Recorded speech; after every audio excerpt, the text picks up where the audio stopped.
हर हर महादेव। आपको हमेशा यही बताया गया है ना कि शिवलिंग पर जल चढ़ाना बस एक रस्म है, एक परंपरा है जो हमारे बुजुर्ग करते आए हैं।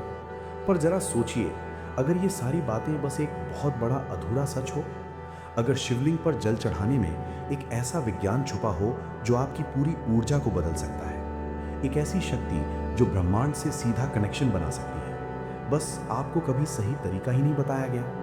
एक ऐसी प्राचीन शिव पूजा विधि है जो ना तो आज के मंदिरों में सिखाई जाती है, न किसी पंडित ने आपको बताई।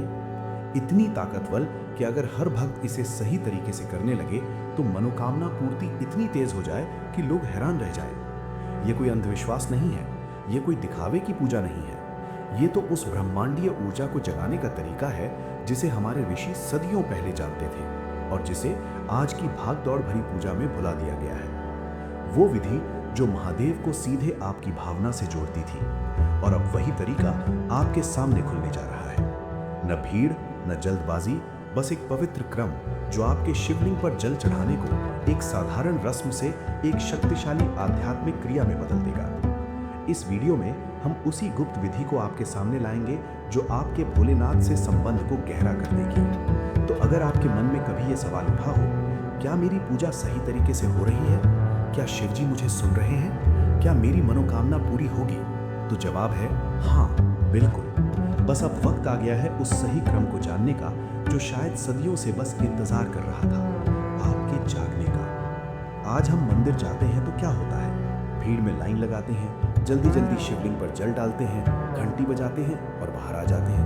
5 मिनट की पूजा, 10 मिनट की लाइन, और सोचते हैं हो गया भोले का दर्शन। लेकिन पुराने जमाने में ऐसा नहीं था। हमारे भारत के प्राचीन शिव मंदिरों में पूजा एक विज्ञान थी। हर चरण का एक अर्थ था, हर क्रिया का एक उद्देश्य था। शिवलिंग को सिर्फ एक पत्थर नहीं माना जाता था, बल्कि उसे साक्षात ब्रह्मांड की ऊर्जा का केंद्र माना जाता था। आगम शास्त्रों में लिखा है कि शिवलिंग वो बिंदु है जहां से सृष्टि की उत्पत्ति हुई। जब आप उस पर जल चढ़ाते हैं तो आप सिर्फ पानी नहीं चढ़ा रहे, आप अपनी भावना, अपनी श्रद्धा, अपनी ऊर्जा को उस ब्रह्मांडीय शक्ति से जोड़ रहे हैं। इसी तरह तमिलनाडु के प्राचीन शैव मंदिरों में अभिषेक को सबसे पवित्र क्रिया माना जाता था। वहां के पुजारी महीनों तक ट्रेनिंग लेते थे कि कैसे सही तरीके से जल चढ़ाना है, क्योंकि वो जानते थे कि गलत तरीके से की गई पूजा न केवल फलदायी नहीं होती, बल्कि कभी-कभी उल्टा असर भी डाल सकती है। कश्मीर की शैववाद परंपरा में तो ये माना जाता था कि शिवलिंग पर जल चढ़ाना एक ध्यान की क्रिया है। जब आप धीरे धीरे जल की धारा शिवलिंग पर गिराते हैं तो वो आवाज, वो ध्वनि आपके मन को शांत कर देती है, और उसी शांति में भोलेनाथ से जुड़ाव होता है। और यहाँ एक बात समझना बहुत जरूरी है, इन सभी प्राचीन परंपराओं में एक बात कॉमन थी। वो लोग जानते थे कि पूजा सिर्फ बाहरी क्रिया नहीं है, ये एक आंतरिक यात्रा है, और जो सही क्रम से सही भावना के साथ पूजा करे वो महादेव की कृपा का पात्र बन जाता है। क्यों? क्योंकि एक बार अगर आप जान गए कि पूजा का असली मतलब क्या है, तो फिर आप सिर्फ रस्म नहीं अनुभव करते हैं। एक ऐसा भक्त जिसने शिव पूजा का सही क्रम सीख लिया हो, जिसकी भावना शुद्ध और गहरी हो, उसकी हर मनोकामना भोलेनाथ पूरी करते हैं। और इसी वजह से ये तरीके धीरे धीरे लुप्त होते गए। फिर आया वो जमाना जब मंदिरों में भीड़ बढ़ी, पंडितों ने शॉर्टकट बताने शुरू किए, लोगों को सिखाया गया बस जल्दी जल्दी जल चढ़ाओ, घंटी बजाओ, प्रसाद लो, बाहर निकलो। जो लोग घंटों बैठकर ध्यान से पूजा करते थे उन्हें समय बर्बाद करने वाला कहा गया, पर सच ये था कि वो लोग असली भक्ति की भाषा समझते थे। बस उन्हें उस तरीके से नहीं दबाया गया जो आज की दुनिया चाहती है। आज भी ये गुप्त विधियां कुछ जगहों पर जिंदा है। केदारनाथ में जहां साधु घंटों शिवलिंग के सामने बैठकर अभिषेक करते हैं, काशी विश्वनाथ में जहां सुबह की पहली पूजा में प्राचीन मंत्रों के साथ जल चढ़ाया जाता है, दक्षिण के कुछ शैव आश्रमों में जहां गुरु अपने शिष्यों को महीनों सिखाते हैं कि कैसे हर बूंद में भक्ति भरकर चढ़ानी है, और हमारे अपने घरों में जो रोज सुबह शिवलिंग पर जल चढ़ाते हैं पूरी श्रद्धा और मौन के साथ। अब समय आ गया है कि हम भी इस भूली हुई कला को फिर से याद करें। ये कोई अंधविश्वास नहीं है, ये हमारी आध्यात्मिक शक्ति है जिसे बस जगाने की जरूरत है। और जब आप ये करना सीख लेंगे तो पूजा सिर्फ एक रस्म तक सीमित नहीं रहेगी, बल्कि वो आपके जीवन का सबसे पवित्र अनुभव बन जाएगी। चलो अब सीधे उस प्राचीन शिव पूजा विधि की बात करते हैं। इसका नाम है रुद्राभिषेक क्रम। यानी भगवान रुद्र को सही क्रम से जल अर्पित करना। अब आप सोच सकते हो, अरे ये तो हम रोज करते हैं। हाँ, बिल्कुल करते हैं, लेकिन ये तरीका उससे कई गुना ज्यादा ताकतवर है जितना आप समझते हैं। मान लो एक भक्त है जो रोज मंदिर जाता है, शिवलिंग पर जल चढ़ाता है, लेकिन उसकी मनोकामना पूरी नहीं होती। लोग कहते हैं किस्मत खराब है। अब वो भक्त सही क्रम सीख लेता है। वो कोई बड़ा बदलाव नहीं कर रहा, बस एक खास तरीके से एक खास भावना के साथ जल चढ़ा रहा है। उसका मन धीरे धीरे महादेव से जुड़ने लगता है, क्योंकि अब वो सिर्फ पानी नहीं डाल रहा, वो अपनी पूरी ऊर्जा समर्पित कर रहा है। और यहीं से शुरू होता है असली चमत्कार। जब आप सही क्रम से सही मंत्र के साथ जल चढ़ाते हो तो शिवलिंग की ऊर्जा एक्टिवेट होती है। आपके शरीर की नकारात्मक ऊर्जा धुलती है और सकारात्मक तरंगे आपके अंदर प्रवेश करती हैं। इसे आप एक तरह का एनर्जी एक्सचेंज सिस्टम कह सकते हैं। जिस तरह बिजली के दो तारों को जोड़ने से करंट फ्लो होता है, वैसे ही आप अपनी ऊर्जा को शिवलिंग की ऊर्जा से जोड़ रहे हैं। और यही काम पुराने समय के लोग किया करते थे।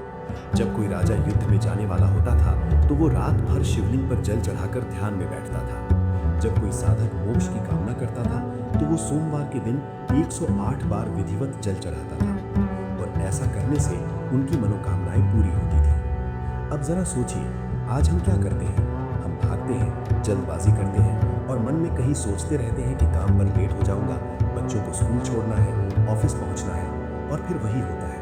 पूजा हो गई लेकिन भावना नहीं जुड़ी अपने ही मन के अंदर। यही तो है इस तकनीक की असली ताकत। ये दो धारी तलवार है। या तो आप इसका सही इस्तेमाल करके महादेव की कृपा पा सकते हैं, या अनजाने में इसका गलत इस्तेमाल करके सिर्फ रस्म निभाते रह सकते हैं। इसलिए ये जरूरी है कि हम जागरूक होकर पूजा करें। हम शिवलिंग पर जल चढ़ाते समय क्या सोच रहे हैं? बाहर जो हम करते हैं वो हमारे भीतर की भावना की स्क्रिप्ट बनाता है। अब सवाल है, आप शिवलिंग पर जल चढ़ाते समय क्या कर रहे हो? क्या आप सिर्फ एक काम निपटा रहे हो, या उस परम शक्ति से जुड़ने की कोशिश कर रहे हो जो सारे ब्रह्मांड को चला रही है? अब तक हमने जाना कि शिवलिंग पर जल चढ़ाना यानी रुद्राभिषेक एक विज्ञान है जो हमारी ऊर्जा को महादेव की ऊर्जा से जोड़ता है। पर अब एक और बात जानो, इस विधि को काम करने के लिए सिर्फ जल चढ़ाना काफी नहीं है, उसमें भक्ति, भावना और शुद्धता जोड़नी होती है।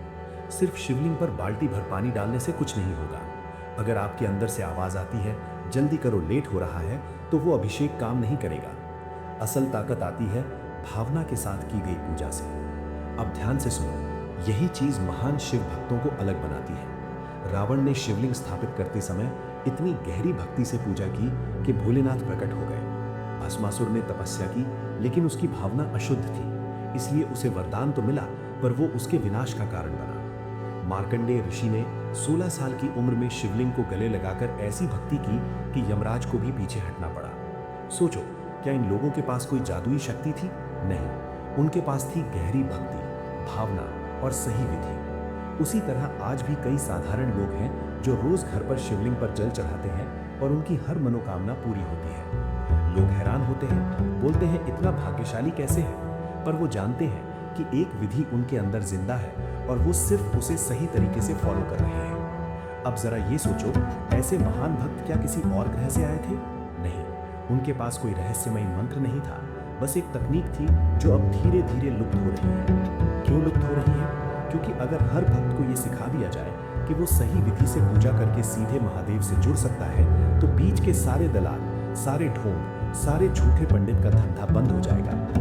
फिर ना किसी को डराकर पैसा लिया जा सकता है, ना गलत विधि सिखाकर बार बार बुलाया जा सकता है। और यही वजह है कि इस ज्ञान को धीरे धीरे कॉम्प्लिकेटेड बना दिया गया। कहा गया, बिना पंडित के पूजा मत करो, बिना दक्षिणा दिए फल नहीं मिलेगा। लोगों को सिखाया गया, मंदिर जाओ, दान करो, खुद पर भरोसा मत करो। पर असली सच ये है, हर महान शिव भक्ति, हर सच्चा रुद्राभिषेक पहले किसी के घर में, किसी के दिल में ही शुरू हुआ था। अब सवाल ये है, क्या शिवलिंग पर जल चढ़ाना कोई खेल है? नहीं, ये श्रद्धा, पवित्रता और समर्पण का अभ्यास है।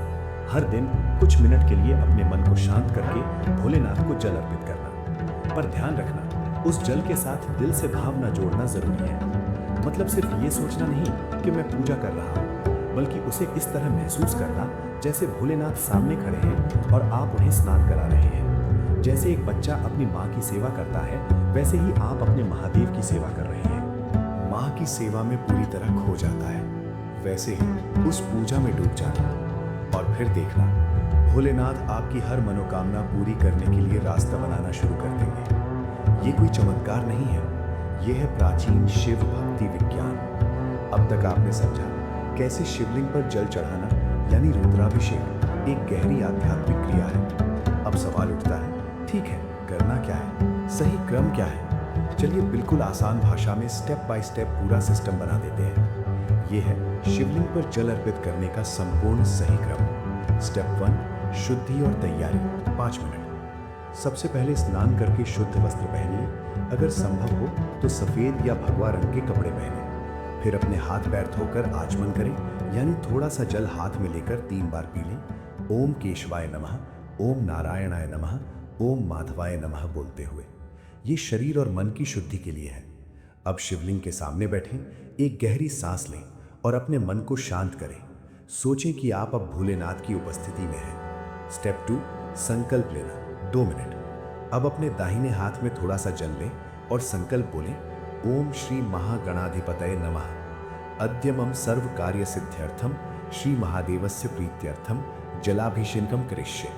मतलब आज मेरे सभी कार्यों की सिद्धि के लिए और महादेव को प्रसन्न करने के लिए मैं जल अभिषेक करूंगा। ये संकल्प आपकी पूजा को दिशा देता है। अब उस जल को शिवलिंग के आधार पर छोड़ दें। स्टेप 3, गणेश पूजन 1 मिनट। किसी भी पूजा की शुरुआत गणेश जी से होती है। शिवलिंग के पास अगर गणेश जी की मूर्ति या तस्वीर है तो उन्हें प्रणाम करें। ओम गंग गणपतये नमः बोलें। अगर मूर्ति नहीं है तो मन में ही गणेश जी का ध्यान करें और विघ्नहर्ता से प्रार्थना करें कि मेरी पूजा में कोई विघ्न ना आए।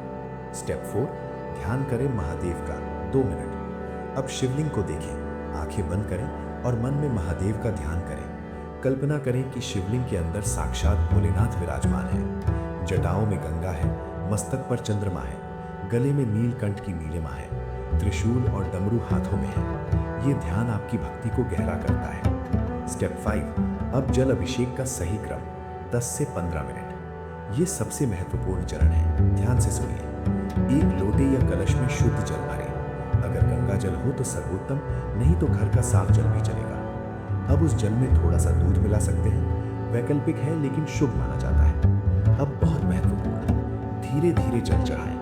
एकदम से पूरा लोटा उड़ेल देना गलत है। शिवलिंग के ठीक ऊपर से शुरू करें, जहां बिंदु या शिखर है वहां से धीरे धीरे पतली धार में जल गिराएं। जल को शिवलिंग के चारों ओर घूमने दें, ये प्रदक्षिणा का प्रतीक है। जब जल शिवलिंग पर गिर रहा हो तो ये मंत्र बोलें, ओम नमः शिवाय, या फिर ओम त्रयंबकम यजामहे सुगंधिम पुष्टिवर्धनम उर्वारुकमिव बंधनान मृत्योर्मुक्षीयमामृतात्।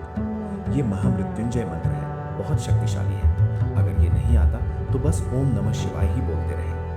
हर बूंद में भावना भरें।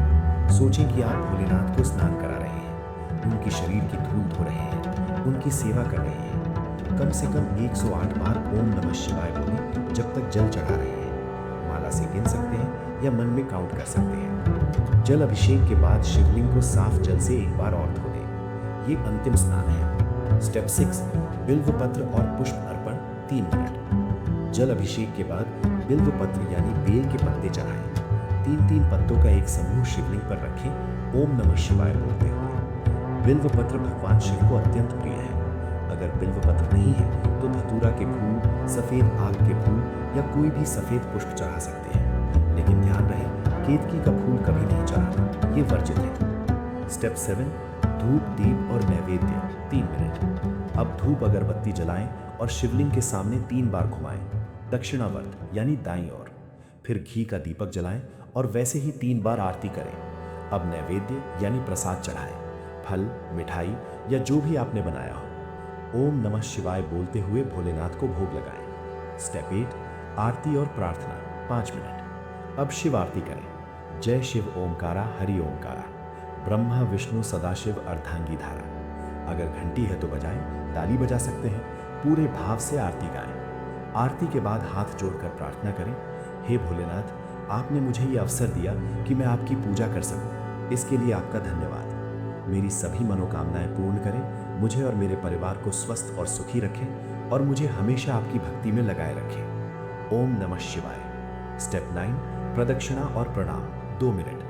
अब खड़े हो जाएं और शिवलिंग की 3 या 7 बार प्रदक्षिणा करें, यानी दाईं ओर से घूमकर परिक्रमा करें। हर प्रदक्षिणा में ओम नमः शिवाय बोलें। अंत में शिवलिंग के सामने साष्टांग प्रणाम करें, यानी पूरे शरीर से लेट जाएं या फिर बैठकर माथा टेकें और मन में कहें, हे महादेव, मैं आपके चरणों में समर्पित हूँ। स्टेप 10, प्रसाद ग्रहण और मौन 3 मिनट। अब उठें, प्रसाद ग्रहण करें, थोड़ा से खुद खाएं, बाकी परिवार में बांटें।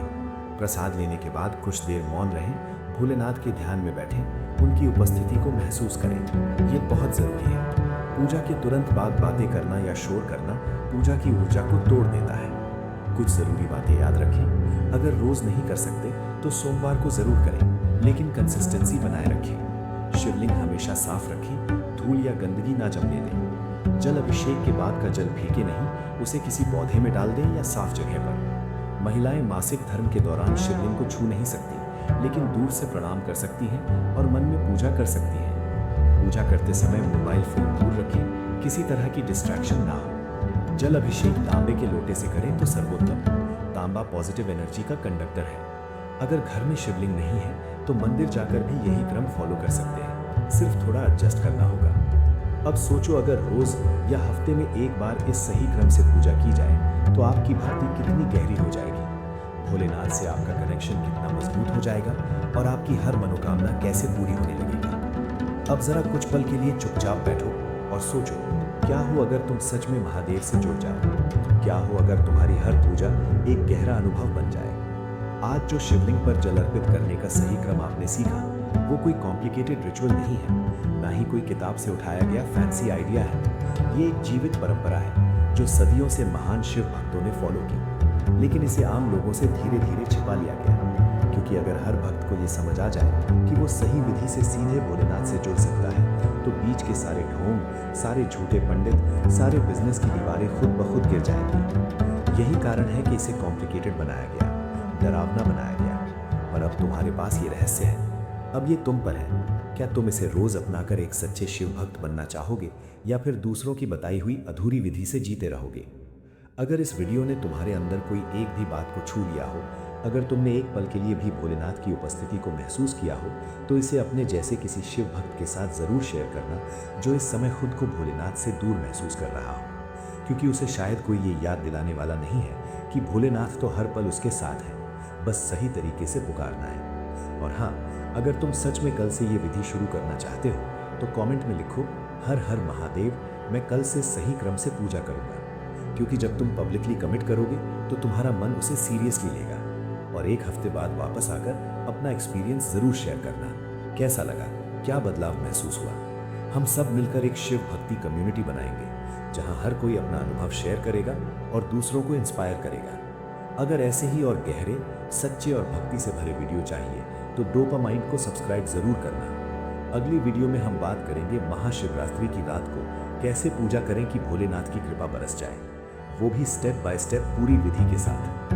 अब वक्त है सच्ची भक्ति को जगाने का, सही क्रम को अपनाने का और महादेव से सीधा जुड़ने का। क्या तुम तैयार हो? तो कमेंट में लिखो, ओम नमः शिवाय, मैं तैयार हूँ। और शुरू हो जाओ आज से नहीं, कल की सुबह से, क्योंकि सबसे पवित्र समय है ब्रह्म मुहूर्त, सूरज निकलने से पहले का। बस उसी में छुपा है तुम्हारा भोलेनाथ से मिलन। ये अभी का ये पल, ये कमिटमेंट, बस इसी में छुपी है तुम्हारी सच्ची शिव भक्ति।